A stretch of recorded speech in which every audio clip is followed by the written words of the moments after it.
New chapter human reproduction. Weightage की अगर हम बात करें तो लगभग 5 क्वेश्चन एग्जाम में आएंगे, अगर कम आएंगे तो 4 क्वेश्चन। मतलब ह्यूमन रिप्रोडक्शन और रिप्रोडक्टिव हेल्थ मिला करके 7 6 7 क्वेश्चन आते हैं। तो कभी कभी इससे 4 उससे 3 आते हैं, कभी उससे 4 इससे 3 हो जाते हैं, ये हो जाता है। मिनिमम 6 से 7 क्वेश्चन ह्यूमन रिप्रोडक्शन और रिप्रोडक्टिव हेल्थ से। और पहला जो चैप्टर है flowering plant, minimum 5 question exam में उससे आएंगे। क्योंकि 12th में चैप्टर कम है, क्वेश्चन बराबर उतने आने हैं, 45 लगभग मोटे मोटे। तो मान लीजिए कि पहले चैप्टर से 5 क्वेश्चन, दूसरे चैप्टर से 4, तीसरे चैप्टर से 3, फिर प्रिंसिपल से 5, मालिकुलर से 5 और इवोल्यूशन से 3। ये सिस्टम है, ऐसे बना रहेगा। तो इससे कितने क्वेश्चन आएंगे? तो मोटा मोटा अंदाजा है कि 4 क्वेश्चन, या बहुत खुश हो जाएगा तो 5 भी दे देगा। 2012 में ज़्यादा खुश हो गया था, 2012 में 12 क्वेश्चन आए हैं इस चैप्टर से। एक एक हाँ, कुछ ज़्यादा खुश हो गया था। तो इतना नहीं आएगा, लेकिन कम से कम 4 से 5 तो आना ही चाहिए। चलो इंट्रोडक्शन देखते हैं। ह्यूमन सेक्सुअली रिप्रोड्यूसिंग ऑर्गेनिज्म है, यहाँ से टिक करना है। ह्यूमन के रिप्रोडक्टिव इवेंट में जितने इवेंट हैं उनका सही क्रम एग्जामिनर आपसे पूछ सकता है, ABCDE करके। तो देखो क्रम क्या है। तो सबसे पहला क्रम है गैमिटोजेनेसिस। अब स्पर्म हो तो मेल में और ओवम है तो फीमेल में। दूसरा स्टेप है transfer of sperm into female genital tract, इसको कहते क्या है? इंसेमिनेशन। तीसरा स्टेप है क्या? फ्यूजन, जिसको कहते क्या है? फर्टिलाइजेशन। अंततः क्या बन जाएगा? जाइगोट बन जाएगा। फिर उसके बाद फॉर्मेशन या डेवलपमेंट होगा किसका? ब्लास्टोसिस्ट का। और फिर होगा अटैचमेंट किससे? यूट्रस की वाल। और स्टेप का नाम इम्प्लांटेशन। और सबसे लास्ट है एम्ब्रियो डेवलपमेंट, जिसका नाम जेस्टेशन। जिसके सबसे अंत में हमको क्या मिलेगा? पार्टूरिशन। तो ये यहाँ तो कैसे लिखेगा? ऐसे लिखेगा gametogenesis, insemination, fertilisation, implantation, gestation और पार्टूरिशन। इनका सही क्रम ABCDE करके लिख देगा, सही क्रम आपसे पूछेगा तो ये सही क्रम ही लिखा हुआ है, इसी क्रम में ही आपको मिलेगा। कह रहा जितने भी रिप्रोडक्टिव इवेंट हैं ये कब शुरू होते हैं? तो कहोगे आफ्टर प्यूबर्टी। पर कह रहा ध्यान रखिएगा, रिप्रोडक्टिव इवेंट मेल और फीमेल में थोड़ा सा अलग होते हैं। कैसे? लिखा है कि जो स्पर्म का फॉर्मेशन है वो ओल्ड एज तक रहता है किसमें? मेन में। लेकिन ओवम का फॉर्मेशन बंद हो जाता है कब? Near about 50 year age. तो ये एक खास बात है कि स्पर्मेटोजेनेसिस कब तक होगा और oogenesis कब तक होगा। आज के लेक्चर में जितना हम आपको अंडरलाइन करा लेंगे आप उतना अंडरलाइन कर लीजिएगा, लगभग सारे क्वेश्चन उसी से मिल जाएंगे जितना काम का है। मेल रिप्रोडक्टिव सिस्टम स्ट्रक्चर से क्वेश्चन हमने देखा है कि कम ही आ रहा है, हमेशा फिजियोलॉजी वाले पार्ट से सवाल ज़्यादा आते हैं। जैसे मेल रिप्रोडक्टिव सिस्टम में क्या होगा? तो कहोगे ये पेल्विक रीजन में पाए जाएंगे। पेल्विक रीजन का मतलब होता है लोअर एब्डामेन, चाहे मेल हो चाहे फीमेल। अब इसमें होगा क्या? तो सबसे पहले 1 पेयर टेस्टिस होगा, साथ में कुछ डक्ट होंगी, कुछ ग्लैंड होंगी और कुछ एक्सटर्नल जेनेटेलिया होंगे। कौन से होंगे वो देखते हैं यहाँ। तो पहला सवाल तो ये टिक कर लीजिए कि टेस्टिस कहाँ लोकेटेड हैं? Outside abdominal cavity. कहाँ? पाउच। नाम क्या? स्क्रोटम। स्क्रोटम का काम क्या है? तो मेंटेन करेगा क्या? Low temperature. किसका? टेस्टिस का। कितना? 2 से 2.5 डिग्री सेंटीग्रेड कम। किससे? इंटरनल बॉडी टेम्परेचर से। और ऐसा क्यों करते हैं? तो कहोगे जरूरी है किसके लिए? तो यहाँ एसर्शन रीजन भी बन सकता है कि टेस्टिस आउटसाइड एब्डामेन है, ये एसर्शन है। तो रीजन ये है कि टेस्टिस का टेम्परेचर कम रखना है। किसी एडल्ट में प्रत्येक टेस्टिस की बात करें तो ओवल इन शेप है, लगभग 4 to 5 सेंटीमीटर क्या मिलेगी? Width. 2 to 3 centimetre, sorry 4 to 5 centimetre length है। सब डाटा है। लेंथ क्या है? 4 से 5। विड्थ क्या है? 2 से 3। कोई खास बात नहीं। हाँ, यहाँ से खास बात है, प्रत्येक टेस्टिस में कितने कंपार्टमेंट?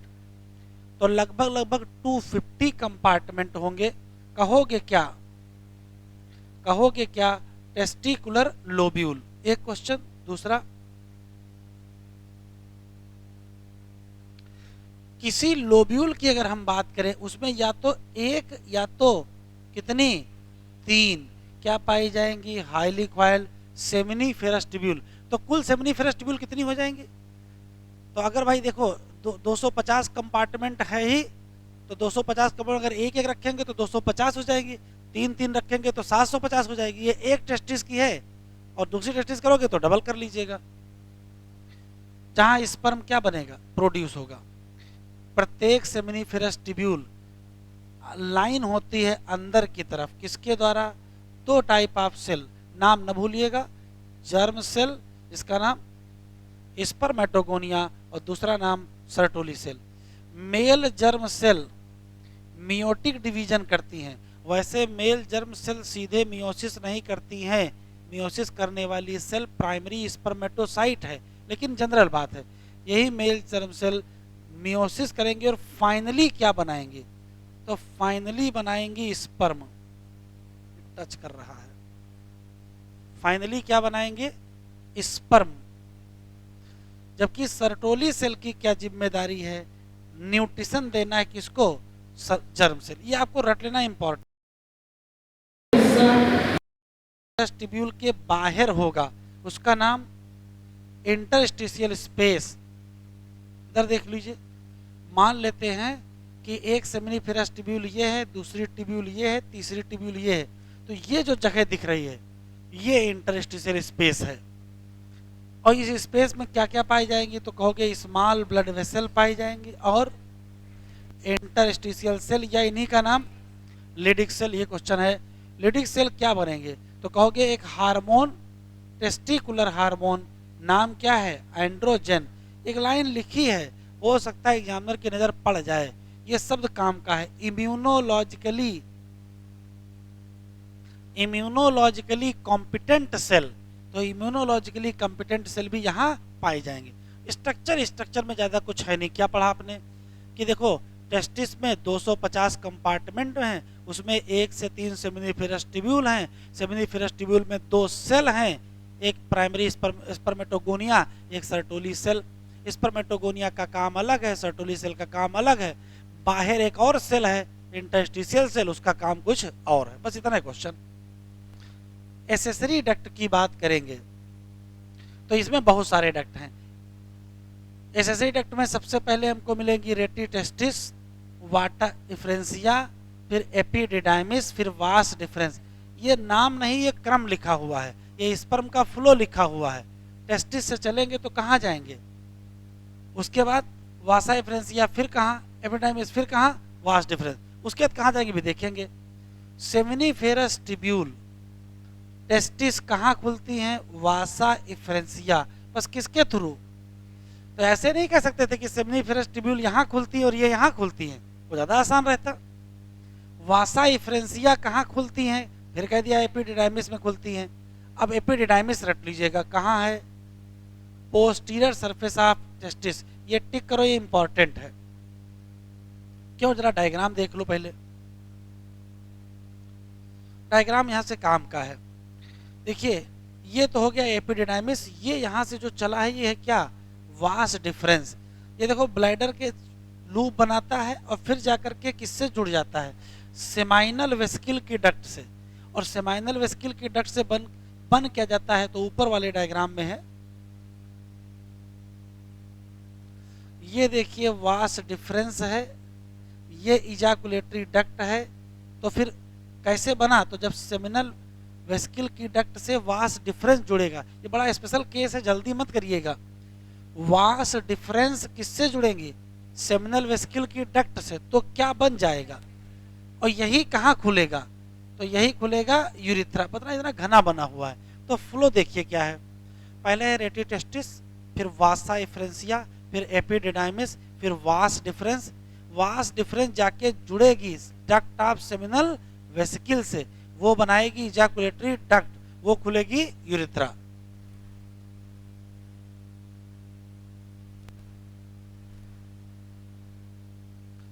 एपिडिडाइमिस कहाँ जाएगी, वास डिफरेंस, जो पहले ऊपर चढ़ेगी कहाँ, एब्डामेन में, फिर चक्कर लगाएगी किसका, यूरिनरी ब्लैडर का, और फिर ये रिसीव करेगी डक्ट। डक्ट कहाँ से आएगी, सेमाइनल वेस्किल, फिर कहाँ खुलेगी, यूरिथ्रा में, आएजे इजाकुलेटरी डक्ट। बहुत इंपॉर्टेंट है, लिखा है दीज डक्ट, यहाँ लिखा क्या है, दीज डक्ट, लेकिन अगर दीज डक्ट ना मिले तो ये वास्तव में एपिडिडाइमिस के बारे में लिखा है। तो अगर दीज डक्ट कहे तो सब कह दिया ना, नहीं अगर चूज करना पड़े तो एपिडिडाइमिस।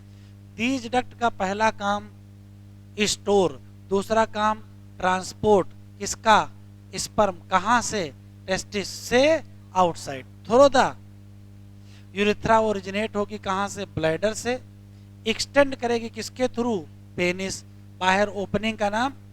तो अगर आपसे क्वेश्चन पूछा जाए कौन सी ऐसी जगह है जहां स्पर्म स्टोर होते हैं और स्पोर होने के साथ ट्रांसपोर्ट होते हैं या मैच्योर होते हैं, तो ट्रांसपोर्ट में तो सब लोग होंगे, लेकिन स्टोरेज में मेन नाम कौन सा दोगे, एपिडिडाइमिस देना, ये इंपॉर्टेंट है।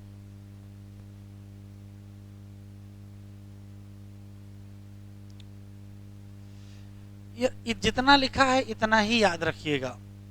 क्या, पेनिस क्या है, मेल एक्सटर्नल जेनाइटेलिया है। ये किसका बना है, तो कहोगे स्पेशल टिश्यू। क्या करता है, help in erection of penis. Erection क्यों जरूरी है, फैसिलिटेट इंसेमाइनेशन। इन लार्ज एंड का नाम क्या है, तो कहोगे ग्लांस पेनिस। पर किससे है, लूज फोल्ड। नाम क्या है, फोर स्किन। जितना लिखा उतना ही याद रखेंगे। मेल एसेसरी ग्लैंड, अब एसेसरी ग्लैंड में एक जोड़ी क्या पाई जाएगी, सेमाइनल वेस्किल। सिंगल क्या पाई जाएगी, प्रोस्टेट ग्लैंड। फिर एक जोड़ी क्या पाई जाएगी, बल्बो यूरेथ्रल ग्लैंड। चाहे बल्बो कहो, इसी का नाम काउपर ग्लैंड भी है। सिक्रीशन ऑफ दीज ग्लैंड, जब दीज कह दिया इसका मतलब सबका नाम ले लिया है। दीज ग्लैंड सब मिल करके क्या बनाएंगे, सेमाइनल प्लाज्मा। कई बार एग्जाम में आ चुका है। सेमाइनल प्लाज्मा में क्या खास, तो कहोगे फ्रक्टोज खास और कैल्शियम खास और कुछ एंजाइम। पर बहुत इंपॉर्टेंट है, किसका सिक्रीशन, बल्बो यूरेथ्रल ग्लैंड। क्या करता है, लुब्रिकेशन ऑफ पेनिस। एंड बढ़ा लीजिए, लुब्रिकेशन ऑफ पेनिस तो करता है, इसमें कोई शक नहीं है। एंड न्यूट्रीलाइज करता है।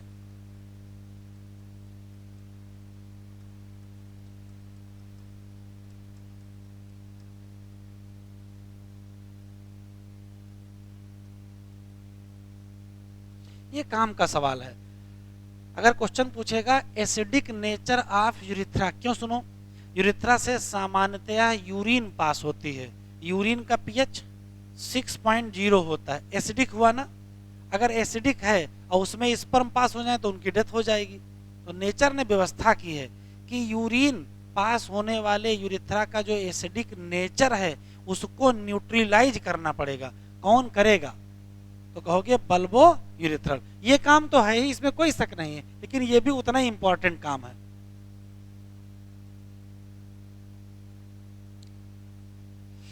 फीमेल रिप्रोडक्टिव सिस्टम में एक जोड़ी फिर स्ट्रक्चर शुरू हो गया। ओरी पाई जाएगी, ओविडक्ट पाई जाएगी, यूट्रस पाया जाएगा, सर्विक्स होगा, विजाइना होगा, एक्सटर्नल जेनेटेलिया। सब के सब कहाँ होंगे, पेल्विक रीजन में होंगे। दीज पार्ट ऑफ सिस्टम, उसके साथ कौन मिल जाएगा, मेमरी ग्लैंड। अब ओरीज की बात करते हैं। ओरीज क्या है, तो यहाँ प्राइमरी लिखा है, इसका मतलब समझ लो क्या है, ऐसा कोई भी आर्गन जो गैमीट बनाए वो प्राइमरी सेक्स आर्गन, और जो गैमीट के स्टोरेज, गैमीट के मैच्योरेशन, गैमीट के ट्रांसपोर्ट सब में मदद करे उसका नाम सेकेंडरी या एसेसरी। तो जो बनाएगा उसका नाम प्राइमरी।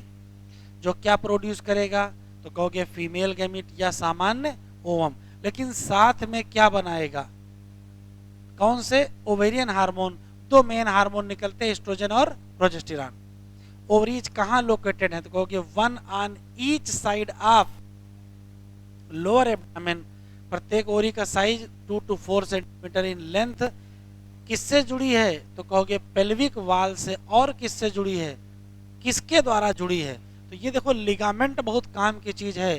क्योंकि हम लोग लिगामेंट जानते हो क्या रहते हैं, बोन एंड मसल कि bone and bone? Bone and bone tendon है कि लिगामेंट है? आराम से करो, जल्दी ना करो। बोन को मसल से टेंडन जोड़ता है और बोन को बोन से लिगामेंट जोड़ता है। तो जब लिगामेंट पूछेगा तो दिमाग में वहीं चला जाएगा ना, ये नहीं आएगा। लेकिन ये ध्यान रखिएगा, यहाँ क्या लिखा है? लिगामेंट लिखा हुआ है, ठीक है। किससे जुड़ा है? लिगामेंट से जुड़ा है। ओवरी के बाहर क्या पाई जाती है? तो थिन एपिथेलियम। उसके अंदर क्या पाया जाएगा? स्ट्रोमा। और स्ट्रोमा के कितने हिस्से? तो कहोगे दो, बाहर की तरफ और अंदर की तरफ। जरा वो कौन कौन से आर्गन है जिसमें कार्टेक्स और मेडुला है? तो किडनी और ब्रेन। सामने पढ़ी रहे हो, ओवरी और आइडिनल। आइडिनल ग्लैंड में भी तो कार्टेक्स और मेडुला है, नहीं है? कार्टेक्स और मेडुला हमको कहाँ कहाँ कहाँ मिला? 4 जगह। ओवरी सामने पढ़ रहे हैं, ब्रेन है, किडनी है और आइडिनल है, ठीक है। आया हुआ सवाल है, पूछा जा चुका एक बार कि कहाँ कहाँ कार्टेक्स और मेडुला है।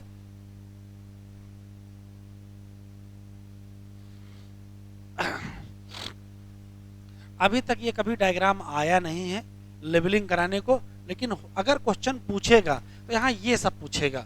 लेबिया माइनोरा, लेबिया मेजोरा और क्लाइटोरिस, ये एक्सटर्नल जेनेटेलिया के नाम, इनकी लेबलिंग आप याद रखिएगा। हो सकता है कभी पूछ ले एग्जामिनर, बाकी तो आप पहचान ही जाओगे। ओरी के बाद आएगी ओविडक्ट, या इसी का दूसरा नाम फैलोपियन ट्यूब है। और फैलोपियन ट्यूब है, उसके बाद यूट्रस और क्या? वेजाइना। ये सब के सब क्या हैं?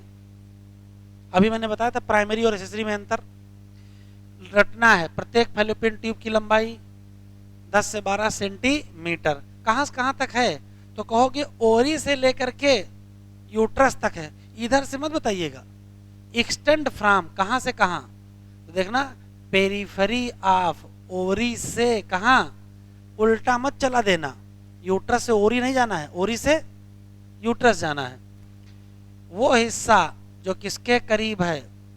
ओवरी के करीब है, वो कैसा होता है? नाम क्या? इनफंडिबुलम की अगर हम बात करें तो यहाँ फिंगर लाइक प्रोजेक्शन पाए जाते हैं। कहते क्या हो? As per finger like projection है जिसका नाम फिम्बरी। और काम, तो ये कलेक्शन करना है किसका? ओवम। बिफोर की आफ्टर? आफ्टर ओवुलेशन है, यहाँ बिफोर लिखे गलत हो जाएगा, ठीक। इनफंडिबुलम के बाद आता है चौड़ा हिस्सा, और चौड़े हिस्से का नाम क्या है? अगर वाइडर पार्ट कहेगा तो आप यही लगाइएगा, एम्पुला। जो लास्ट पार्ट है उसका नाम इस्थमस है, जिसमें क्या है? नैरो। तो नैरो अगर पूछेगा तो इस्थमस लगाइएगा, ठीक है।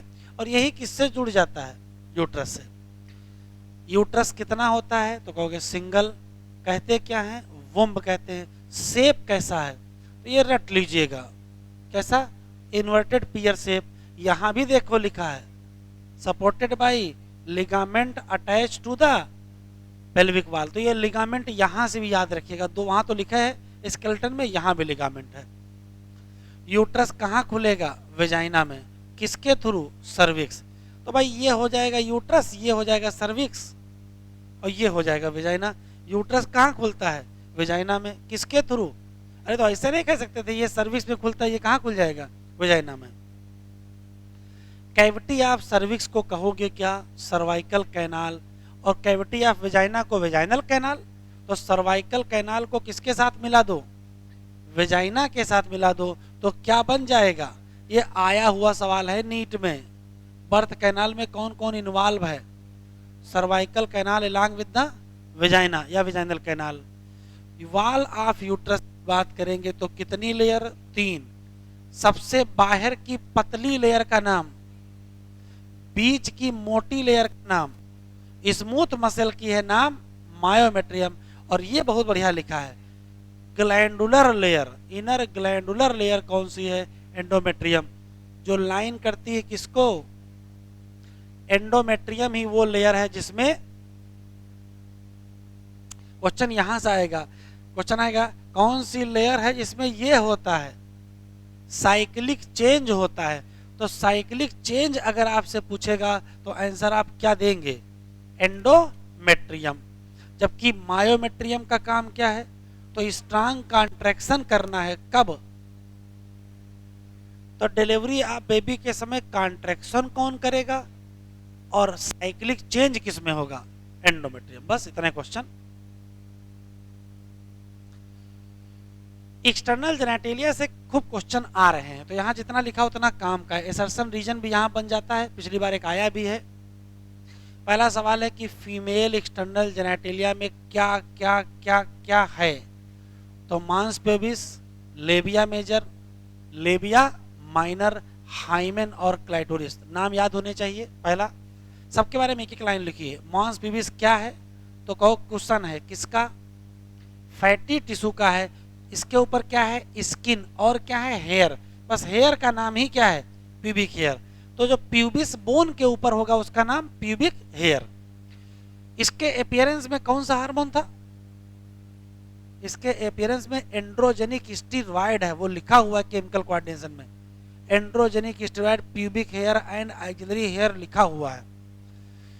लेबिया मेजोरा क्या है? तो कहोगे फ्लैशी फोल्ड है। किस टिश्यू कहां से डाउन है? एक्सटेंड डाउन फ्रॉम मांस प्यूब।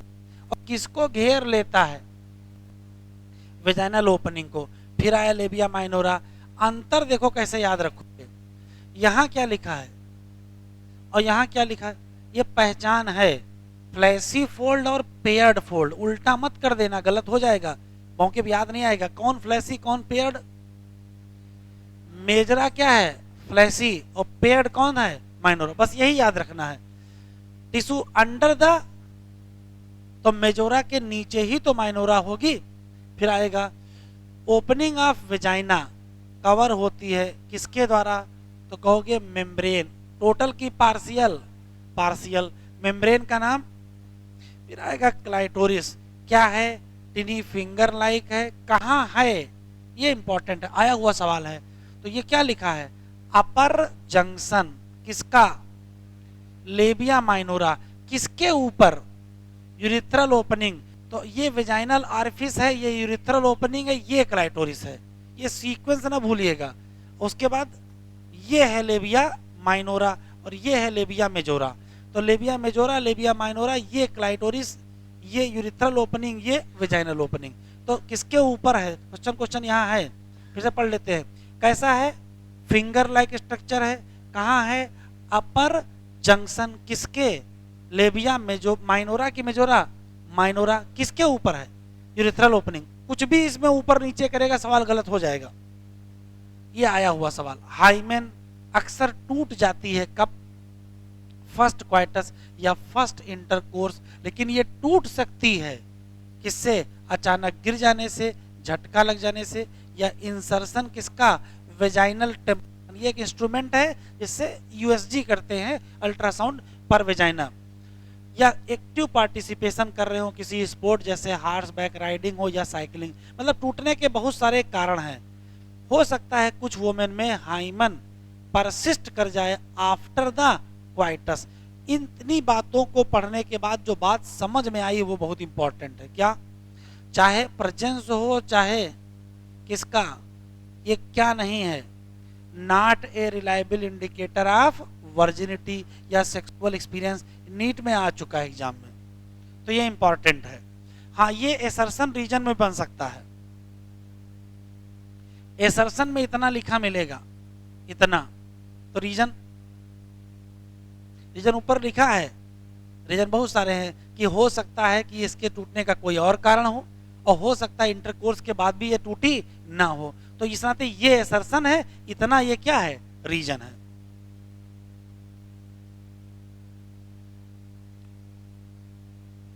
यहां लिखा है फंक्शनल। फंक्शनल मेमोरी ग्लैंड किसकी पहचान है? सभी फीमेल मैमल। फंक्शनल हटा दोगे गलत हो जाएगा। मेमोरी ग्लैंड तो मैमल की पहचान है ना, मेल फीमेल से मतलब ही नहीं है। लेकिन मेमोरी ग्लैंड के आगे फंक्शनल लिख दिया तो फिर यहाँ क्या लिखना पड़ेगा? फीमेल लिखना पड़ेगा। ठीक, यहाँ से फंक्शनल हटाओ, यहाँ से क्या हट जाएगा? फीमेल हट जाएगा। मेमोरी ग्लैंड में ये एक पेयर स्ट्रक्चर, इसको सामान्य बोलचाल की भाषा में ब्रेस्ट कहते हैं। इसमें मेन चीज ये है, क्या पाया जाता है, ग्लैंडुलर टिश्यू और साथ में वेरिएबल अमाउंट ऑफ फैट पाया जाता है। ग्लैंडुलर टिश्यू की बात करें तो इसमें ये संख्या रटिएगा, हो सकता कभी पूछ ले, वैसे अभी तक कभी पूछा नहीं है, कभी नहीं पूछा। इवन मेमोरी ग्लैंड से कभी कोई सवाल ही नहीं आया। पिछले साल मणिपुर का पेपर अलग हुआ था ना, शायद 2 साल 1 साल पहले मणिपुर का पेपर एक अलग हुआ था, मतलब वहां मेन एग्जाम नहीं हो पाया था, तो उसमें एक क्वेश्चन इसका आया था। जैसे कभी कभार विशेष होता, तो वैसे मेन एग्जाम में अभी तक मेमोरी ग्लैंड का कोई सवाल नहीं आया है। तो लेकिन पूछेगा क्या, मेमोरी लोब कितनी, वहां क्या मिलेगा, तो वहां मिलेंगे एल्वियोलाई। सेल जो होंगी वो क्या निकालेंगे, मिल्क, जो कि स्टोर कहाँ होगा, ल्यूमेन या कैविटी। एल्वियोलाई कहाँ खुलेंगे, टिब्यूल में। टिब्यूल कहाँ खुलेंगे, डक्ट में। और ढेर सारी डक्ट मिल करके क्या बनाएंगे, एम्पुला। और जो लेट्सी फेरस डक्ट से होते हुए बाहर सक हो जाएगा। तो एक सवाल बन सकता है, यहाँ 4 नाम दे देगा और आपसे अरेंजमेंट पूछ लेगा कि अरेंजमेंट बता दो। तो सबसे पहले मेमोरी लोब, फिर वहां से निकली मेमोरी टिब्यूल, फिर क्या निकली, मेमोरी डक्ट, फिर क्या, मेमोरी एम्पुला, और फिर क्या। तो ये क्रम आपसे पूछ सकता है या फिर आपसे नंबर पूछ सकता है कि कितने नंबर हैं। इस चैप्टर की सबसे इंपॉर्टेंट हेडिंग ये है, ये जान लीजिए कि एक सवाल एग्जाम में आना ही आना है, गैमेटोजेनेसिस। या तो स्पर्मेटोजेनेसिस से आएगा या तो oogenesis से आएगा, कुछ ना कुछ आना ही है, कंफर्म है। प्राइमरी सेक्स ऑर्गन बोल दिया, इसका मतलब है कि टेस्टिस किसमें और ओवरी किसमें, फीमेल, कोई दिक्कत नहीं। यही तो गैमीट बनाएंगे, बस मेल में स्पर्म, फीमेल में ओवम। इस प्रोसेस का नाम ही क्या होगा, गैमेटोजेनेसिस होगा।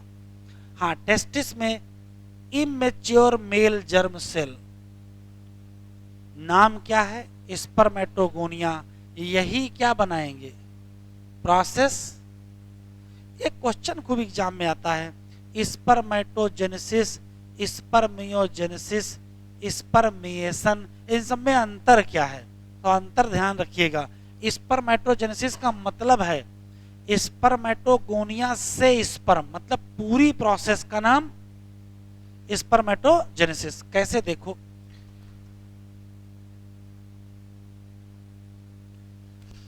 तो एक रटना है आपको, स्पर्मेटोगोनिया कहाँ पाई जाएंगी, वाल ऑफ सेमिनिफेरस ट्यूब्यूल। ये पहले क्या करेंगी, माइटोटिक डिवीजन, जिससे उनका क्या बढ़ेगा, नंबर बढ़ेगा। फिर स्पर्मेटोगोनिया स्वयं क्या होती है, डिप्लॉयड। कितने क्रोमोसोम, 46। कुछ स्पर्मेटोगोनिया अपना नाम बदल लेंगे। तो देखो क्या है, मान लेते ये स्पर्मेटोगोनिया है, जो स्पर्मेटोगोनिया बड़ी हो जाएगी वही अपना नाम बदल लेगी, बस उसका नाम बदल के क्या हो जाएगा, ध्यान से सुने। प्राइमरी स्पर्मेटोसाइट और स्पर्मेटोगोनिया में केवल साइज का अंतर है, बस क्रोमोसोम के नंबर का अंतर नहीं है। यही जाएंगे किसमें, मियोसिस। प्राइमरी स्पर्मेटोसाइट क्या करेगी, फर्स्ट रिडक्शन डिवीजन करेगी, क्या बनेंगी, 2 इक्वल हेप्लॉइड सेल, नाम। तो अपने आप क्रोमोसोम कितने हो जाएंगे, 23। और सेकेंडरी स्पर्मेटोसाइट किसमें जाएंगी, सेकेंड मियोटिक डिवीजन बनाएंगे, तो क्या बनेगा, 4 इक्वल हेप्लॉइड सेल, नाम स्पर्मेटिड। तो बताओ इसमें एन की कौन, 2n की कौन, तो ये n की होंगी, ये n की होंगी। कह रहा क्या होगा, नंबर ऑफ क्रोमोसोम स्पर्मेटिड मैंने बता ही दिया। स्पर्मेटिड किसमें कन्वर्ट हो जाएंगे, अब प्रोसेस का नाम, तो स्पर्मियोजेनेसिस और स्पर्मेटोजेनेसिस में क्या अंतर, स्पर्मेटोगोनिया से स्पर्म बनाओ तो स्पर्मेटोजेनेसिस, और स्पर्मेटिड से बनाओ तो स्पर्मियोजेनेसिस।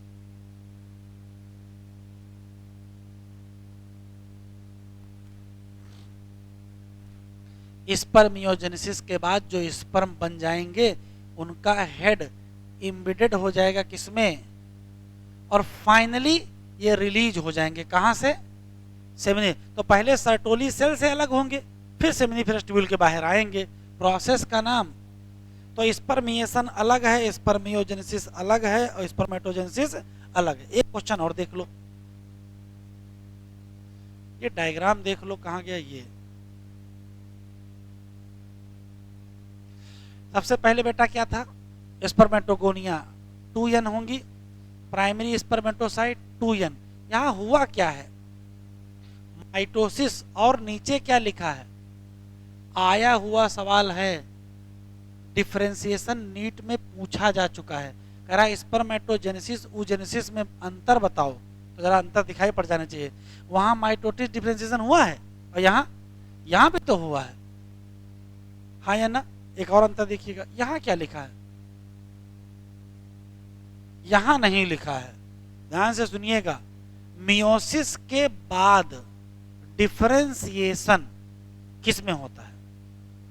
स्पर्मेटोजेनेसिस में होता है, oogenesis में नहीं होता। ये अंतर है बहुत इंपॉर्टेंट, और यही तो स्पर्मियोजेनेसिस है।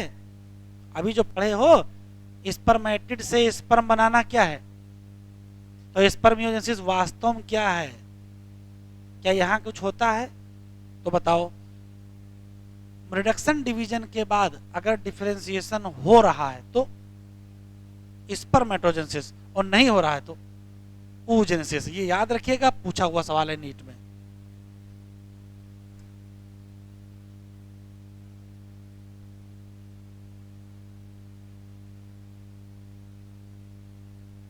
जरा बताएं आराम से।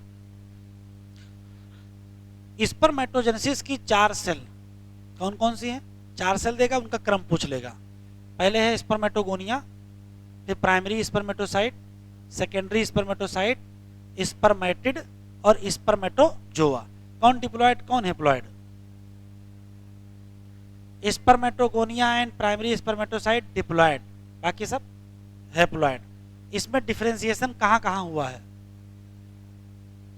भैया? पहले भी हुआ, स्पर्मेटोगोनिया पे भी हुआ है, वहां भी डिफरेंशिएशन हुआ, और एक स्पर्मेटिड से स्पर्म बनने में भी हुआ है। ये सब याद रखिएगा, कौन हैप्लॉयड कौन diploid.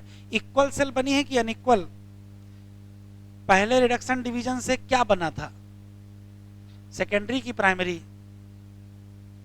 First reduction division result as secondary spermatocyte और सेकेंड रिजल्ट एज स्पर्मेटिड। सब यही सवाल हैं, कौन पहले में जाता है कौन दूसरे में जाता है, पहले से क्या बनता है दूसरे से क्या बनता है। ठीक है, ये सब याद रखिएगा। चलो ये रटना, स्पर्मेटोजेनेसिस की शुरुआत कब होगी? तो कहोगे प्यूबर्टी। ये ड्यू टू लिखा है ना, ड्यू टू का मतलब है एसर्शन रीजन लिखा है, ड्यू टू का मतलब एसर्शन रीजन लिखा है, क्योंकि यहाँ सिग्निफिकेंट इंक्रीज होता है किसमें? गोनेडोट्रोपिन रिलीजिंग हार्मोन, जिसको कहते क्या हो? कह रहे अगर थोड़ा बहुत रिकॉल करो तो ये हाइपोथैलेमिक हार्मोन है। अगर किसका लेवल बढ़ जाए तो कहाँ काम करेगा और क्या निकलवाएगा? 2 गोनेडोट्रोपिन, एक का नाम और एक का नाम एफएसएच। एलएच कहाँ काम करेगा और क्या निकलवाए करेगा? तो कहोगे एंड्रोजन, और एंड्रोजन स्टिमुलेट करेगा किसको? स्पर्मेटो। फिर एफएसएच कहाँ काम करेगा? ये पलट के सवाल आया है, ऐसे क्वेश्चन पूछा गया है। Function of Sertoli cell is under control of, function of Sertoli cell is under control of. फिर क्या निकलवाएगा?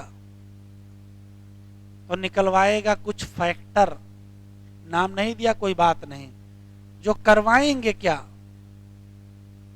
क्या करेगा? स्पर्मियोजेनेसिस, मतलब स्पर्मेटिड से स्पर्म। करें स्पर्म का स्ट्रक्चर देख लेते हैं, चलो भाई देख लिया जाए। ये एक माइक्रोस्कोपिक स्ट्रक्चर है, हेड है, नेक है, मिडिल पीस है, टेल है। प्लाज्मा मेम्ब्रेन एनवेलप करता है किसको? Whole body. हेड का जो स्पर्म का जो हेड है वही बड़े काम का है, क्योंकि यहाँ क्या है? यहाँ क्या है? न्यूक्लियस। इसका इंटीरियर पार्ट कवर है, किसका इंटीरियर पार्ट? न्यूक्लियस का कवर है कैप लाइक स्ट्रक्चर नाम, और एक्रोसोम में भरा है क्या? एंजाइम, जो क्या करेगा? Fertilisation of ovum. क्या करेगा? Fertilisation of ovum. Middle piece में ढेर सारे क्या पाए जाएंगे, ढेर सारे क्या पाए जाएंगे, माइटोकॉन्ड्रिया, जो क्या बनाएंगे, एनर्जी। पर्पज मूवमेंट किसका, टेल।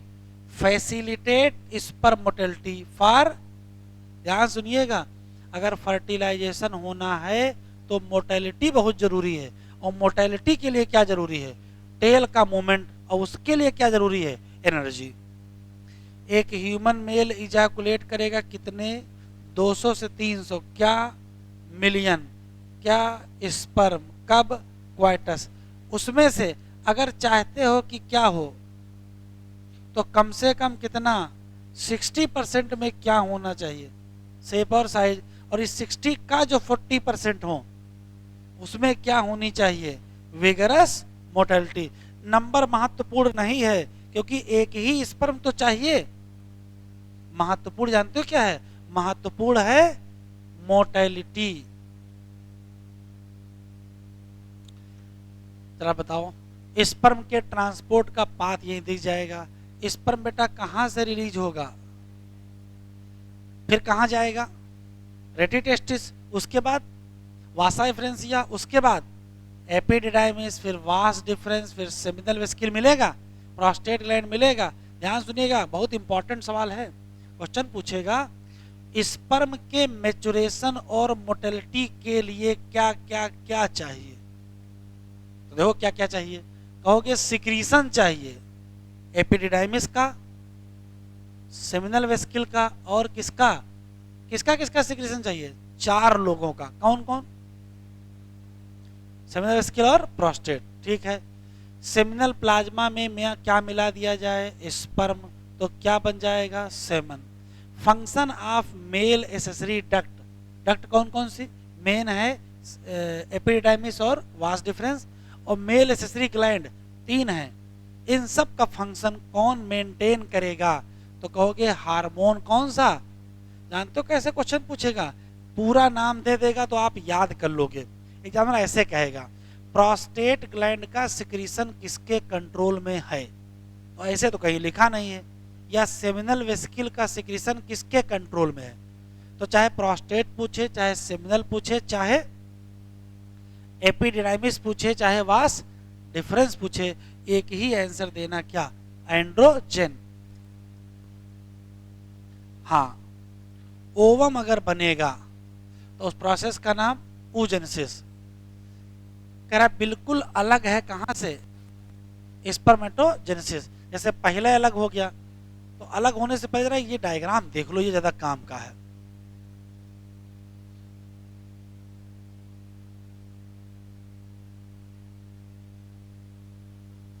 डायग्राम इंपॉर्टेंट है, क्योंकि डायग्राम से ही सवाल निकलेंगे। देखो क्या है, पहला सवाल तो ये है कि जैसे ओगोनिया होगी, ये डिप्लॉयड सेल होगी, यहाँ भी क्या होगा, माइटोटिक डिफरेंशिएशन, और इसी में से कोई ना कोई ओगोनिया अपना नाम बदल करके क्या कर लेगी, ये भी क्या होगी, 2n। प्राइमरी oocyte अपना फर्स्ट मियोटिक डिवीजन शुरू करेगी, लेकिन कंप्लीट नहीं हो पाएगा, क्योंकि तब तक क्या आ जाएगी, बर्थ आ जाएगी। फिर बर्थ के बाद धीरे धीरे चाइल्डहुड गुजरेगा, एक समय क्या आएगा, प्यूबर्टी आएगी, तब ये क्या होगा, बस याद रखना कंप्लीट कब होगा, तो कहोगे ओवुलेशन के पहले। बहुत सब सवाली सवाल है, आराम सुनो। जन्म के पहले की बात है, oogonia से प्राइमरी oocyte बन जाएगा, रिडक्शन डिवीजन शुरू हो जाएगा, लेकिन कंप्लीट नहीं होगा, बर्थ हो जाएगी, चाइल्डहुड गुजरेगा, प्यूबर्टी आएगी, फिर ये कंप्लीट होगा। लेकिन कब कंप्लीट होगा, तो कहोगे ओवुलेशन के पहले। चलो कंप्लीट कर लेते हैं। जब ये कंप्लीट करेगा तो एक बड़ी सेल बनेगी और एक छोटी सेल बनेगी। बड़ी सेल का नाम ये हेप्लॉइड होगी, और छोटी सेल का नाम फर्स्ट पोलर बॉडी, ये भी क्या होगी, हेप्लॉइड। ये डीजेनरेट हो जाएगी। अब इधर आ जाओ, सेकेंडरी oocyte ही ओवुलेशन में ओरी से निकल के फैलोपियन ट्यूब पे चली जाएगी।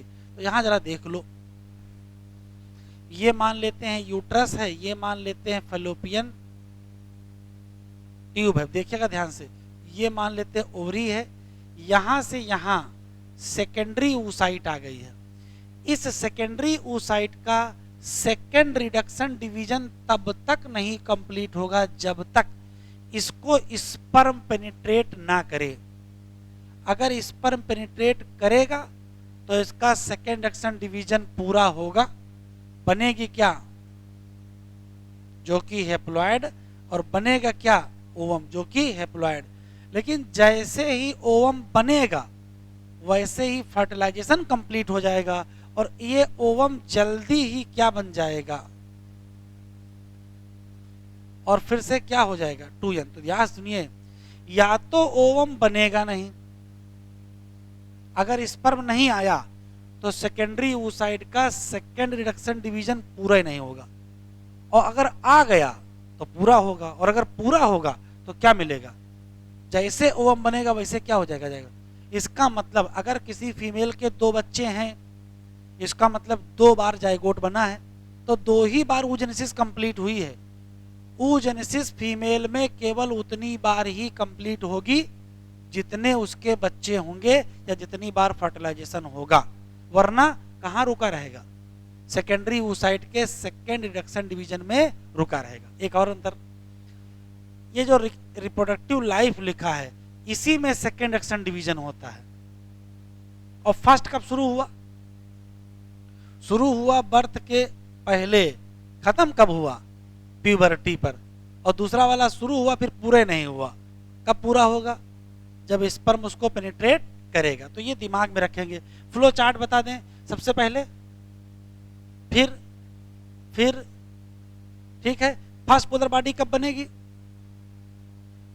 फर्स्ट पोलर बॉडी बनेगी ओवुलेशन के पहले कि ओवुलेशन के बाद, पहले। और सेकंड कब बनेगी, सेकंड बनेगी ओवुलेशन के बाद, लेकिन पेनिट्रेशन के भी बाद, लेकिन फर्टिलाइजेशन के पहले। आया हुआ सवाल में फिर रिपीट कर रहा हूं, आराम से सुने। पहली पोलर बॉडी कब बनेगी, आराम से कहो ओवुलेशन के बाद कि पहले, पहले, क्लियर।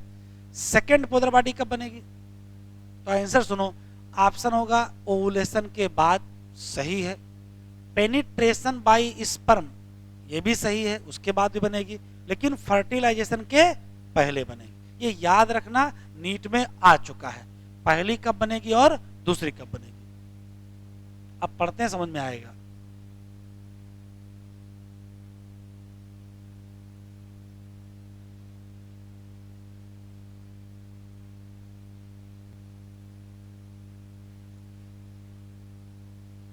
हो जाएगा, चलिए।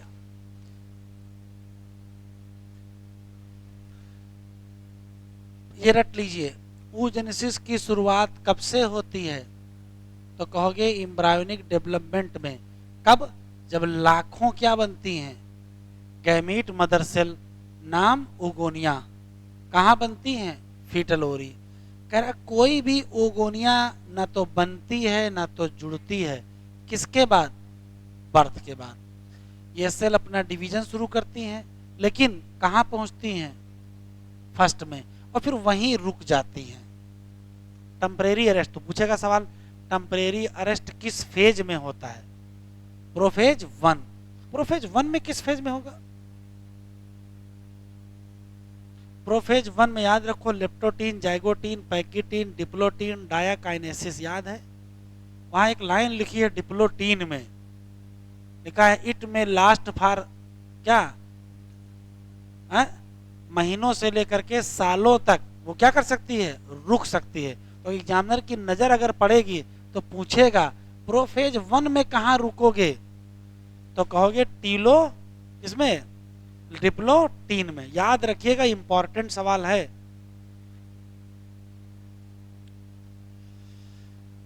कह रहा है उस समय जो सेल होगी वो कौन सी होगी, प्राइमरी oocyte।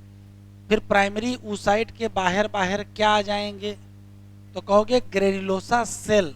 एक क्वेश्चन पूछा गया था, ये टेम्परेरी अरेस्ट कौन करवाता है, तो यही करवाती है। कौन कराती है, यही सेल करवाती है, ग्रेनुलोसा सेल। बोटल स्ट्रक्चर का नाम प्राइमरी फॉलिकल। बड़ा बताओ, प्राइमरी फॉलिकल में अंदर क्या बाहर क्या? अंदर प्राइमरी oocyte और बाहर ग्रेनुलोसा सेल। फिर लिखा है ढेर सारे फॉलिकल डीजनरेट हो जाएंगे। कब? बर्थ से लेकर के प्यूबर्टी।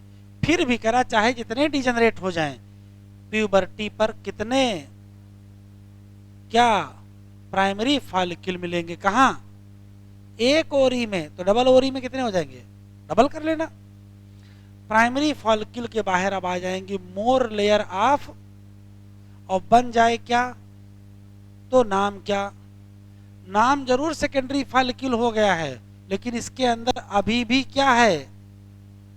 Primary oocyte। फिर देखो सेकेंडरी फॉलिकल जल्दी ही किसमें कन्वर्ट हो जाएगा? टर्सरी में कन्वर्ट हो जाएगा, और जिसके अंदर क्या बन जाएगी? Fluid filled cavity. नाम क्या? एंट्रम।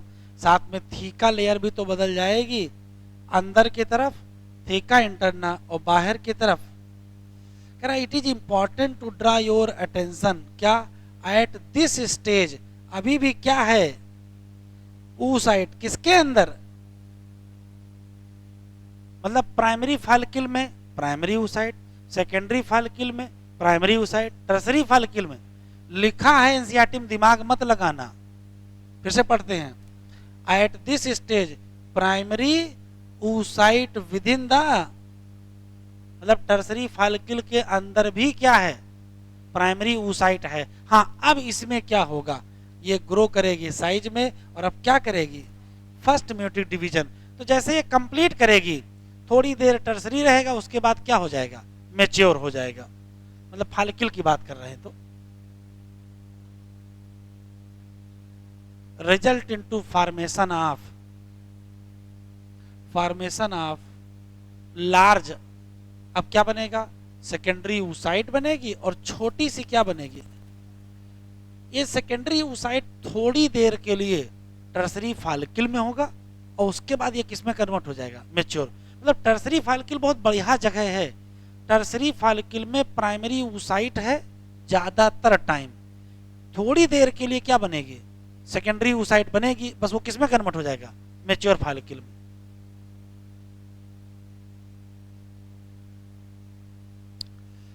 सेकेंडरी oocyte बड़ा क्यों है? तो कहोगे bulk of nutrient rich cytoplasm. किसका?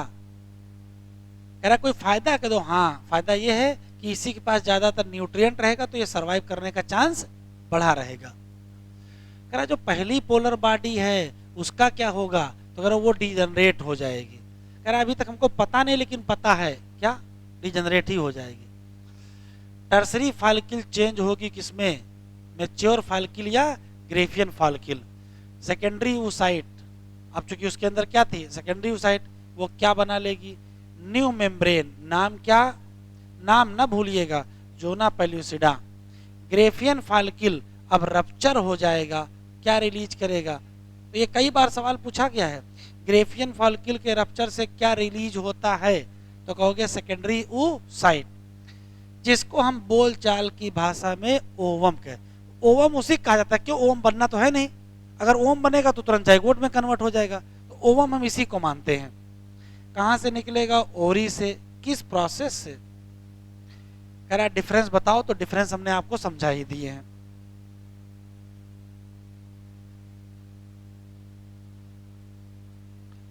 डिफरेंस क्या क्या है जरा बताओ। एक जन्म के पहले शुरू होता है, एक प्यूबर्टी पर शुरू होता है। दोनों में माइटोटिक डिफरेंशिएशन है, लेकिन एक में मियोटिक डिफरेंशिएशन मियोसिस के बाद है, एक में मियोसिस के बाद नहीं है। स्पर्मेटोजेनेसिस इक्वल है, जबकि oogenesis अनइक्वल है। एक छोटी सेल और एक बड़ी सेल। स्पर्मेटोजेनेसिस का रिडक्शन डिवीजन रुक रुक के नहीं चलता है, कंटिन्यू चलता है, कंटिन्यूअस होता है। यहाँ थोड़ा चलेगा, थोड़ा रुकेगा, थोड़ा चलेगा, थोड़ा रुकेगा, तो डिसकंटिन्यूअस। ये जान लीजिए, कुछ ना कुछ सवाल यहां से आएगा जरूर एग्जाम में।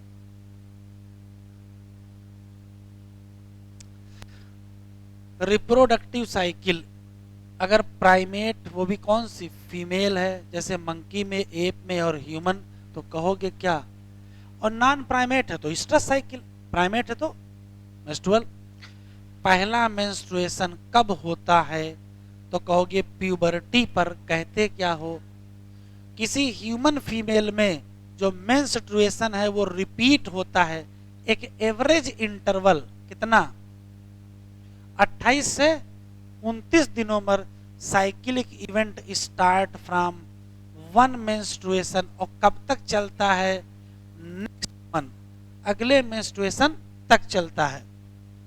कहते क्या हो इसको? Menstrual cycle. तो अगर मेंस्ट्रुअल साइकिल आपसे पूछा जाए कहां से कहां तक है, तो कहोगे एक मेंस्ट्रुएशन से लेकर के अगले मेंस्ट्रुएशन। एक ओवम रिलीज होता है कब? During the ovulation. ड्यूरिंग, अभी डायग्राम देखेंगे, पहले थोड़ा पढ़ लेते हैं। During middle of each menstrual cycle. कह रहा मेजर इवेंट डायग्राम में दिए हैं, टिक करोगे। साइकिल शुरू किससे होती है ये पूछ लेगा, तो कहोगे मेंस्ट्रुअल फेज से शुरू होती है। इसमें क्या होता है? मेंस्ट्रुअल फ्लो होता है। कितने दिनों तक रहता है? 3 से 5 दिनों तक रहता है। मेंस्ट्रुअल फ्लो क्यों होता है? तो कहोगे ब्रेकडाउन होता है किसका? Of uterus. और साथ में क्या टूट जाती हैं, जिससे क्या बनता है? जो वेजाइना के थ्रू बाहर आता है उसी को कहते हैं मेंस्ट्रुअल फ्लो। ये बहुत इंपॉर्टेंट लाइन है, यहां इंपॉर्टेंट लिख लीजिए। मेंस्ट्रुएशन कब होए? ओनली अकर अगर रिलीज ओवम क्या हो। इसका मतलब अगर क्या नहीं है, लैक ऑफ मेंस्ट्रुएशन है, तो ये इंडिकेट करेगा किसको? वो अलग बात है कि हो सकता है इसके कुछ और कारण हो, जैसे स्ट्रेस होगा तो भी मेंस्ट्रुएशन लैक, पुअर हेल्थ तो भी लैक। लेकिन ज्यादातर कारण क्या है? प्रेगनेंसी या फर्टिलाइजेशन। मेंस्ट्रुअल फेज के बाद क्या आएगा? प्राइमरी फॉलिकल, जो कहां ओरी में ग्रो करेगा। और अब ये क्या बन जाएगा? तो अगर आपसे क्वेश्चन पूछेगा कि फॉलिकुलर फेज में होता क्या है, तो पहला काम देखो क्या है। पहला काम है प्राइमरी फॉलिकल से क्या बना लेना है? Graafian follicle. और धीरे धीरे उसी दौरान क्या कर लेना है? एंडोमेट्रियम को रीजनरेट। किसके द्वारा? पर रुक जाओ, अगर आपसे क्वेश्चन पूछे कि मेंस्ट्रुअल फेज के बाद जो फॉलिकुलर फेज है उसमें कौन कौन से इवेंट होते हैं, तो केवल 2 इवेंट हैं। कौन सा? एक है प्राइमरी फॉलिकल से मैच्योर ग्रेफियन फॉलिकल, और दूसरा रीजनरेशन ऑफ एंडोमेट्रियम बाय पॉलिफेरेशन। फिर जैसे आप ये जवाब दोगे वैसे एग्जामिनर पूछेगा ये दोनों काम हो कैसे गए। तब देखो कह रहा है ये जो बदलाव आए हैं इनके पीछे कहाँ बदलाव हुआ है? यूट्रस में हुआ है। और कहाँ हुआ है? ये किसने किया है? तो कहोगे बदल गया है क्या? Level of pituitary hormone. और कौन सा? अब वो पिट्यूटरी हार्मोन कौन सा है और कौन सा? और वो ओवेरियन हार्मोन कौन सा है? ये बहुत इंपॉर्टेंट सवाल है। जो बदलाव आया है वो किसके चक्कर में आया है? तो कहोगे बदल गए हैं। और ओवेरियन हार्मोन कौन से? मैंने बता दिए। सिक्रीशन ऑफ जीएनआरएच, एफएसएच और एलएच धीरे धीरे क्या करेंगे? इंक्रीज करेंगे। कब? Follicular phase. और ये स्टिमुलेट करेंगे किसको? फॉलिकुलर डेवलपमेंट को। एज वेल एज सिक्रीशन कराएंगे किसका? एस्ट्रोजन का। कहां से?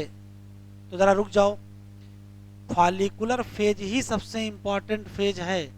फॉलिकुलर फेज के दौरान 2 बदलाव हुए, क्यों हुए ये भी क्लियर है। तो उस क्यों के अंदर का सवाल देख लो क्या है। जो फॉलिकल बना है वो एफएसएच ने बनवाया है। उस दौरान फॉलिकल भी तो बना है। जो फॉलिकल बना है वो एफएसएच ने करवाया है।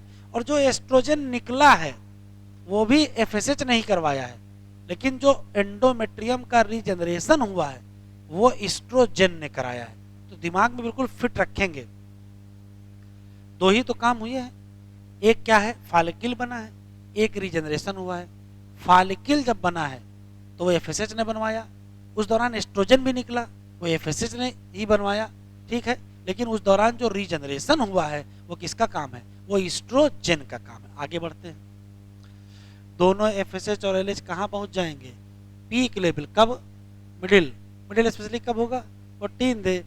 बहुत तेजी से सिक्रीशन होगा किसका? एलएच। और कहाँ पहुंच जाएगा? मैक्सिमम। कब? क्या कहोगे? LH surge. क्या कहोगे?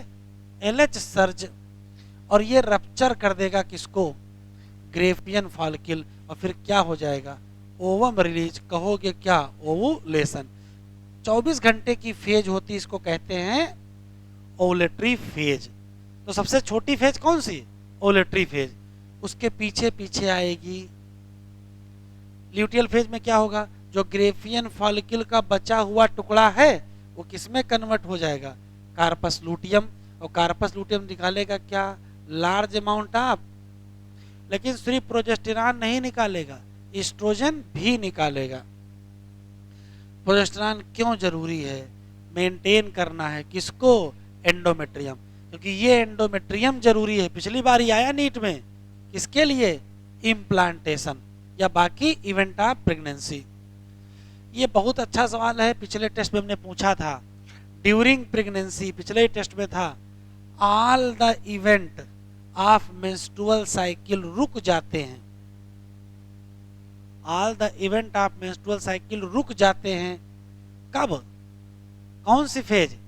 इसी फेज में। कौन सी फेज चल रही है? ल्यूटियल ही तो चल रही है। सारे इवेंट किसमें रुक जाते हैं? ल्यूटियल फेज में। तो क्या नहीं होता है? मेंस्ट्रुएशन। अगर क्या ना हो, फर्टिलाइजेशन ना हो, तो कार्पस लूटियम, तो प्रोजेस्टेरॉन नीचे जाएगा, डिसइंटीग्रेशन होगा एंडोमेट्रियम का, और फिर से क्या शुरू हो जाएगा? मतलब क्या शुरू हो गई? नई साइकिल। किसी एक human, in human being menstrual cycle लगभग कब स्टॉप हो जाएगी? 50 ईयर के आसपास। उसको कहोगे क्या? अगर मेंस्ट्रुएशन की साइकिल सही चल रही है तो ये इंडिकेट कर रहा है कि क्या है? नॉर्मल रिप्रोडक्टिव है, जो मिनार्की से शुरू हुआ है और कब खत्म होगा? सारा डायग्राम देख लो, बहुत काम का है डायग्राम।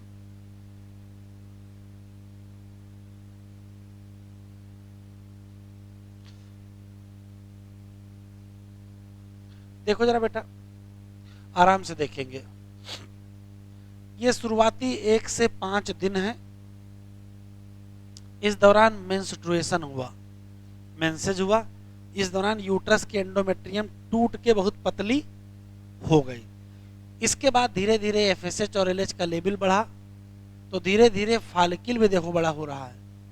तो जब फॉलिकल बड़ा होगा तो उससे एस्ट्रोजन निकलेगा, तो देखो धीरे धीरे एस्ट्रोजन का लेवल ऊपर जा रहा है। क्लियर? लेकिन प्रोजेस्टेरॉन का देखो लेवल क्या है? नीचे है। 14वें दिन एलएच भी मैक्सिमम, एफएसएच भी ज्यादा हो जाएगा, ये टूट जाएगी। क्या हो जाएगा? अब ओवुलेशन के तुरंत बाद देखो क्या घटा है, बड़ा घटना घट गई। क्योंकि फॉलिकल टूट गया है तो एस्ट्रोजन का सोर्स भी तो खत्म हो गया, तो एस्ट्रोजन धड़ाम से नीचे आएगा। आया नीचे। लेकिन चूंकि कार्पस लूटियम बनने लगी है तो प्रोजेस्टेरॉन देखो ऊपर जाने लगा है। थोड़े दिन बाद देखो एस्ट्रोजन भी ऊपर जाने लगा है। क्यों? क्योंकि एस्ट्रोजन भी तो निकलेगा यहां से। तो जरा आराम से बताओ किसका लेवल ऊपर नीचे हो रहा है? एस्ट्रोजन का। एस्ट्रोजन का लेवल पहले धीरे धीरे बढ़ा, फिर घटा, फिर बढ़ा, फिर घटेगा। जबकि प्रोजेस्टेरॉन में ऐसा नहीं हो रहा है। प्रोजेस्टेरॉन में देखो एक ही बार बढ़ा है, फिर अगर फर्टिलाइजेशन नहीं हुआ तो कार्पस लूटियम टूटेगी। कार्पस लूटियम टूटेगी तो भाई देखो प्रोजेस्टेरॉन भी नीचे आएगा, एस्ट्रोजन भी नीचे आएगा। क्लियर है? ये दिमाग में आप रखिएगा आराम से, कुछ ना कुछ सवाल डिजाइन होगा।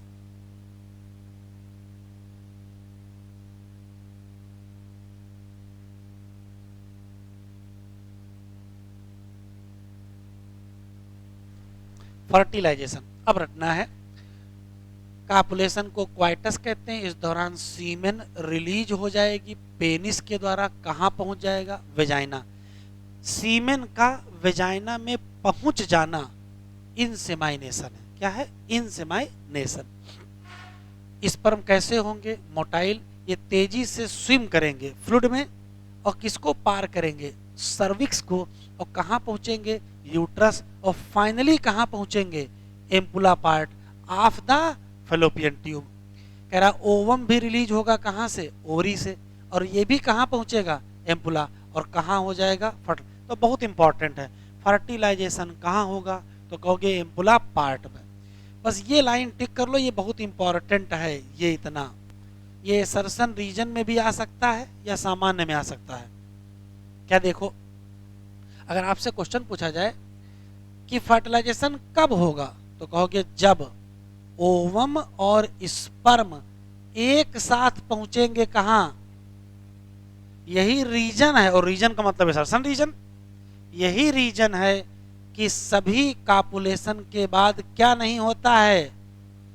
सभी कापुलेशन से प्रेगनेंसी नहीं होती है। यह है एसर्शन रीजन। तो कभी स्पर्म पहले पहुंच जाता होगा, कभी ओवम पहले पहुंच जाता होगा।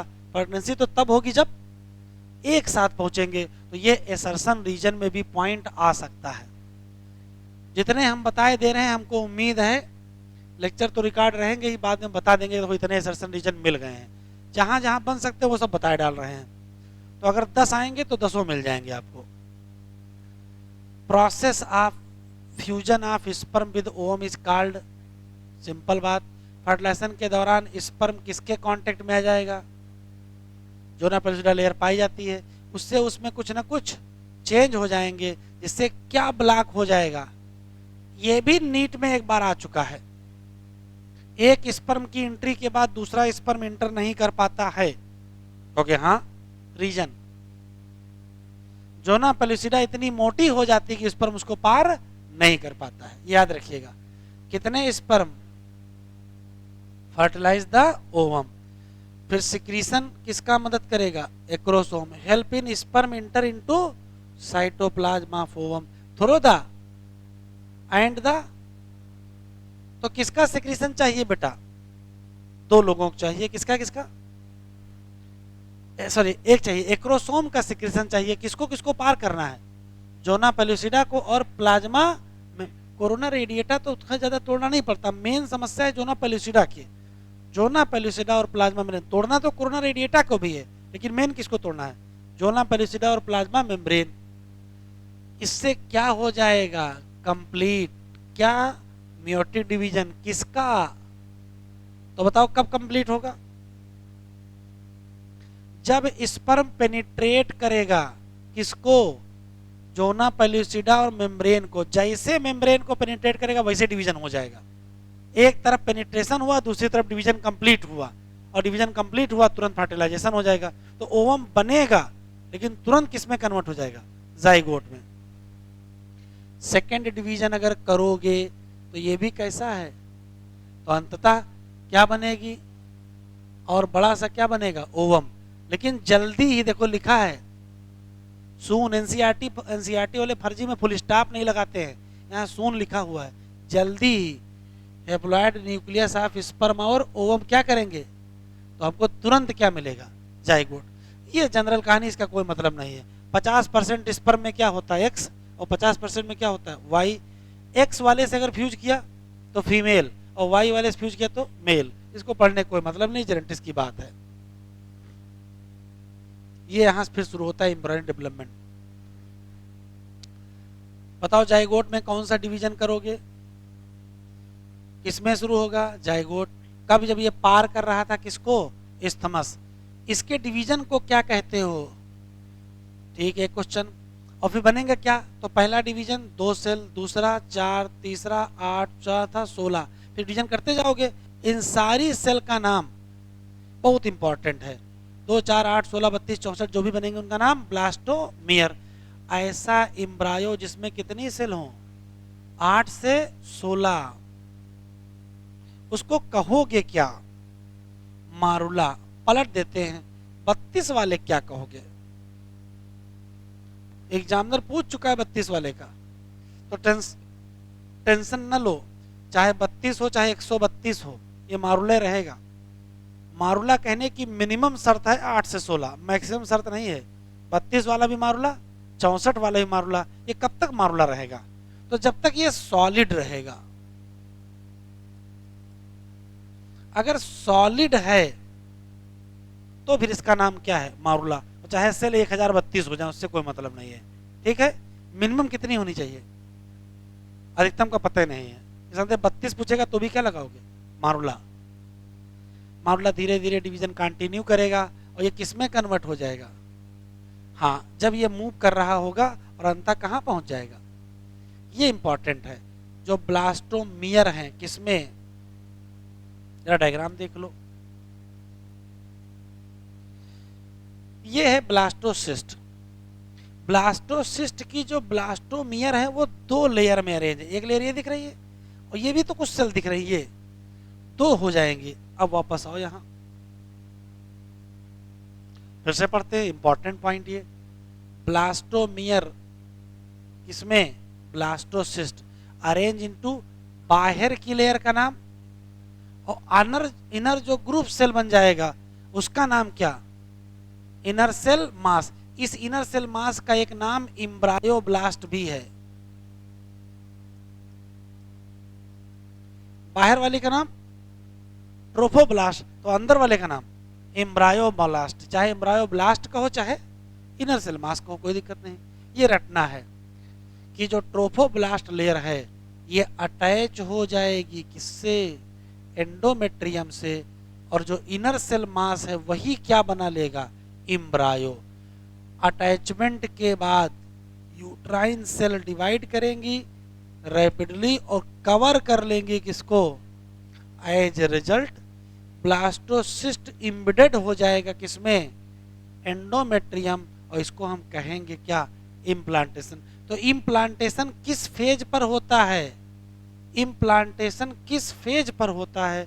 आंसर देंगे ब्लास्टोसिस्ट। इम्प्लांटेशन हो जाने का मतलब है कि प्रेगनेंसी स्टार्ट हो गई।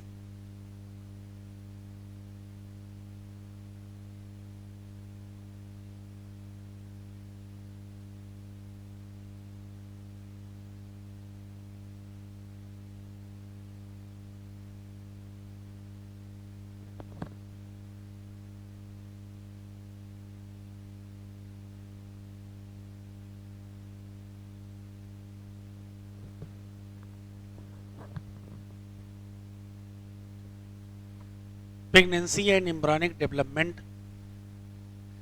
कह रहा है। इम्प्लांटेशन के बाद क्या निकलेंगे? Finger like projection. कहाँ निकलेंगे? ट्रोफोब्लास्ट। कहोगे क्या? Chorionic villi. जो सराउंडेड होंगे किसके द्वारा? Uterine tissue. और कौन सा? Maternal blood. कोरियोनिक विलाई ले लो, यूट्राइन टिश्यू, ये एक दूसरे से तो ज्वाइंटेड स्ट्रक्चर बना लेंगे जिसका नाम, जो कि किसके किसके बीच है? एम्ब्रायो और मैटरनल बॉडी। ये रटना है। प्लेसेंटा क्या करेगा? तो कहोगे सप्लाई करेगा किसकी? ऑक्सीजन की। और किसकी? न्यूट्रिएंट। किसको देगा? एम्ब्रायो। और रिमूव करेगा क्या? कार्बन डाइऑक्साइड और क्या? Excretory waste material. Excretory waste material जो कहाँ से बनेंगे? एम्ब्रायो से। ये टिक करना। प्लेसेंटा कनेक्ट रहता है किससे? किसके द्वारा? अम्बिलिकल कार्ड, जिसमें ट्रांसपोर्ट होना है किसका? To and fro. प्लेसेंटा काम करता है एंडोक्राइन टिश्यू और हार्मोन बनाता है कई, जैसे human chorionic gonadotropin, HPL human placental lactogen, oestrogen, progesterone and बढ़ा लो। रिलैक्सिन भी निकलता है, रिलैक्सिन भी निकलता है यहाँ से। एक और खास बात कह रहा है, लेटर फेज ऑफ प्रेगनेंसी में एक हार्मोन जिसका नाम आल्सो लिखा है सिक्रीटेड फ्रॉम, तो ओरी से निकलेगा, प्लेसेंटा से भी निकलेगा, मतलब रिलैक्सिन दोनों जगह से निकलेगा, ओरी से भी और प्लेसेंटा से भी। कह रहा याद रखो HCG हो, HPL हो या रिलैक्सिन हो, ये उसी पोमेन में प्रोड्यूस होंगे ड्यूरिंग द, लेकिन इसके साथ कुछ और हार्मोन के लेवल क्या कर जाएंगे? बढ़ जाएंगे। जैसे एस्ट्रोजन का बढ़ जाएगा, प्रोजेस्टेरॉन बढ़ जाएगा, कार्टिसोल, प्रोलैक्टिन, थायराक्सिन। क्यों बढ़ जाएगा? और कहाँ बढ़ जाएगा? मैटरनल ब्लड में, क्योंकि इन सब का मेन पर्पज है कि फीटस की क्या होना है, प्रॉपर ग्रोथ में मदद करना है। और साथ में जो मदर में क्या होने वाले हैं और मेंटेन करना है किसको, तो ये सब हार्मोन कई गुना बढ़ जाएंगे। कह रहा तुरंत इमीडिएट आफ्टर इम्प्लांटेशन जो इनर सेल मास है, इनर सेल मास जो एम्ब्रायो बनने वाला था वो क्या बनाएगा, वो डिफरेंशिएट हो जाएगा। बाहर की तरफ एक्टोडर्म, अंदर की तरफ एंडोडर्म, एक्टोडर्म एंडोडर्म हो गया। और जल्दी ही क्या बनेगी, mesoderm appear between ectoderm and endoderm. ये जितनी भी लेयर हैं वो सब के सब टिश्यू बनाएंगी या ऑर्गन इन एडल्ट। कह रहा it need to mention here that, क्या जो इनर सेल मास है उसमें जितनी भी सेल पाई जाती हैं उन सब को क्या कहते हो, स्टेम सेल कहते हो। क्यों? इनके पास पोटेंसी है कि ये बना सकते हैं क्या, all the tissue and organ.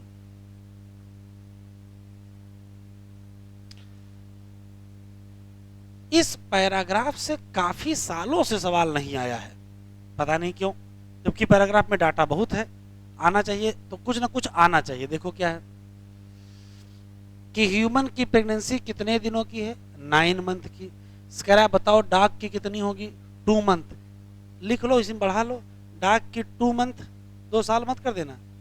हाँ, एलिफेंट की लगभग 22 महीने है, तो और 24 महीने कर दोगे तो 2 साल हो जाएगा। यहाँ 2 महीने, यहाँ 2 साल, ठीक है, यहाँ भी 2 महीने ही है।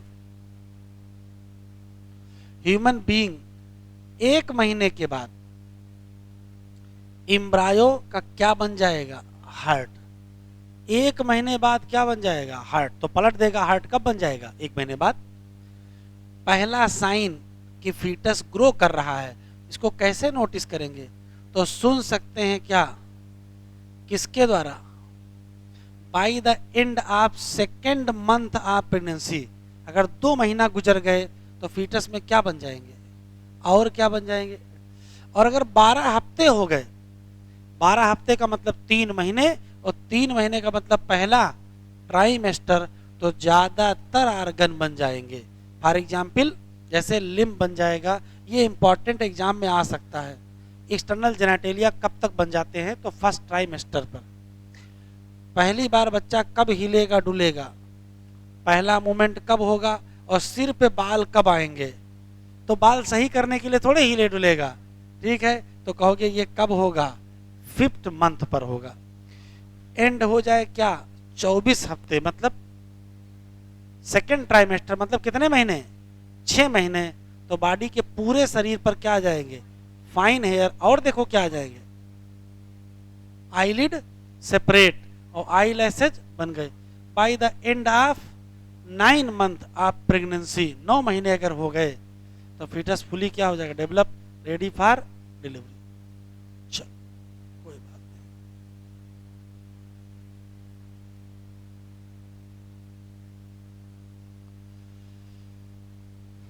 पार्टूरिशन बहुत खुश है एग्जामिनर, हर साल एक सवाल पूछ रहा है, और एक सवाल तो रिपीट कर रहा है, 3 बार वही सवाल ही पूछ चुका है।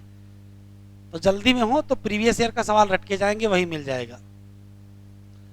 On an average human pregnancy कितने दिनों की है, 9 मंथ। इसको कहते क्या हो, टिक करेंगे। फिर विगरस कॉन्ट्रैक्शन होगा किसका, कब, एंड ऑफ प्रेगनेंसी, हो जाएगा एक्सपेल्सन या डिलीवरी ऑफ फीटस। इस पूरी process of delivery of foetus को कहते हैं, ये टिक करेंगे। पार्टूरिशन क्या है, न्यूरो इंडोक्राइन मैकेनिज्म। क्या है, न्यूरो इंडोक्राइन मैकेनिज्म। यहीं रुको और समरी में चलो, क्योंकि एक लाइन यहां लिखी जो वहां नहीं लिखी है। ये लिखा है न्यूरो इंडोक्राइन मैकेनिज्म, लिखा है, इसके आगे जो लिखा वो वहां नहीं लिखा है, तो ये वहां बढ़ा लेना। कौन कौन से हार्मोन, कार्टिसॉल, एस्ट्रोजन और ऑक्सीटोसिन। न्यूरो एंडोक्राइन कहा है, तो न्यूरो में कौन इन्वॉल्व होगा भाई, न्यूरो एंडोक्राइन का मतलब, न्यूरो का मतलब ब्रेन का कोई पार्ट, और एंडोक्राइन का मतलब हार्मोन, तो हार्मोन के नाम तो मिल गए। और न्यूरो कौन है, न्यूरो के नाम पर यहाँ हाइपोथैलेमस है, न्यूरो के नाम पर कौन होगा, हाइपोथैलेमस होगा, और एंडोक्राइन के नाम पर जो आपने जो दिए हैं कौन कौन से, तो ये बेटा वहां नहीं लिखा, यहाँ लिखा है। कुछ क्वेश्चन समरी में अच्छे दिए हैं, वापस चलते हैं। चलो हाँ, न्यूरो एंडोक्राइन मैकेनिज्म मिल गई। कौन कौन इसमें इन्वॉल्व है, कार्टिसोल इन्वॉल्व है और एस्ट्रोजन इन्वॉल्व है और ऑक्सीटोसिन। कौन नहीं इन्वॉल्व है, प्रोजेस्टेरॉन। इधर देखो, एस्ट्रोजन और प्रोजेस्टेरॉन में से एस्ट्रोजन बढ़ेगा, प्रोजेस्टेरॉन घटेगा, तो रेशियो बताओ। रेशियो बढ़ जाएगा। ये 2 बार एग्जाम में आ चुका है, नीट ही में। एस्ट्रोजन प्रोजेस्टेरॉन रेशियो का हाल क्या होगा, एस्ट्रोजन बढ़ेगा, प्रोजेस्टेरॉन घटेगा, तो रेशियो बढ़ जाएगा। ये टिक कर लो, आए जैसा एग्जाम में आएगा। सिग्नल फॉर पार्टुरिशन कहां से आएगा, तो fully develop foetus and placenta. 2 बार तो यही पूछ चुके हैं। इससे क्या शुरू हो जाएगा, माइल्ड यूट्रस कॉन्ट्रैक्शन। कहते क्या हो, पलट के पूछा है आईपीएमटी में, फीटल इजेक्शन रिफ्लेक्स कौन शुरू कराएगा, यही fully develop foetus and placenta. सब सवाल ही सवाल भरे हैं। क्या निकलेगा, ऑक्सीटोसिन। कहां से, ऑक्सीटोसिन कहां काम करेगा, क्या कराएगा, स्ट्रांग कॉन्ट्रैक्शन, जिससे स्टिमुलेट करेगा फर्दर सिक्रीशन।